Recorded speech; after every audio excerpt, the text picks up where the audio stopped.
Payg'ambarimiz sollallohu alayhi va sallam had chegaralarini belgilab berdi. Ulardan o'tib ketmanglar dedi. Ya'ni ushbu farz ibodatlarni ado etishda va boshqa amallarni ham bajarishda haddan oshmaslik, belgilangan chegaradan chiqmaslik lozim. Barchamizga ma'lumki, islom dini mo'tadildir. Mo'tadil degani haddan oshmaslik va sustkashlikka yo'l qo'ymaslikning o'rtasi mana shu mo'tadillik deyiladi. Xususan e'tiqodda g'uluga ketmaslik, g'ulu diniy ta'limotni talqin qilishda haddan oshishlik va dinda talab etilmagan narsalarni o'ta qattiqlik bilan bajarish yoki e'tiqodga kiritishdir. Tarixda ko'p bilamizki, mana shu aqidaviy masalalarda haddan oshib musulmonlarni kofirga chiqarishgacha borgan havorijlar va aqlni naqldan ustun qo'yishda mubolag'a qilgan mu'tazilalar aynan mana shu g'uluning halokatli oqibatlarini ko'rsatgan. Ahli sunna val jamoa aqidasi esa doim haddan oshish va sufkashlik o'rtasidagi adolatli o'rta yo'lni tutadi.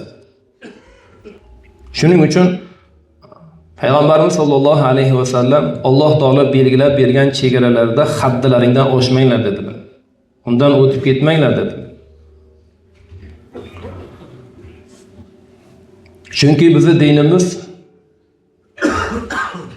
ibodatga berilib dunyodan yuz o'girishlikni va dunyoga berilib toat ibodatni yuz o'girishdan qaytaradi.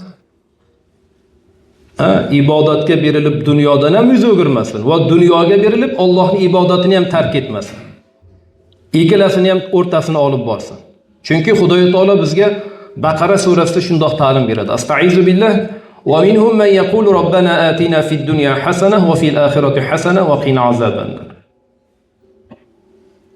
Mu'minlar shundayki, Alloh taolodan ular duo qilganlarida ey Robbimiz, bizga bu dunyoda ham yaxshilik ato et, oxiratda ham yaxshilik ato et va bizni do'zax azobidan asragin deydilar deb ikki dunyo ishlarini teng olib boradigan mu'minlarni Xudo taolo maqtaydi va shunga buyuradi.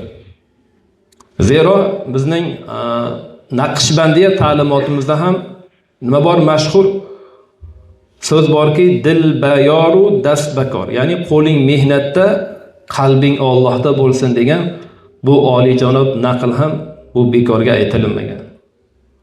Demak, haqiqiy mu'min musulmon inson haddidan oshmaslik kerak. Ibodatda ortiqcha berilib dunyosini unutib qo'ymaslik kerak. Dunyoda haddan oshib oxiratini unutib qo'ymaslik. Ikkalasini ham chiroyli olib borish kerak. Ham dunyo ham oxirat yaxshiligini olib borish kerak.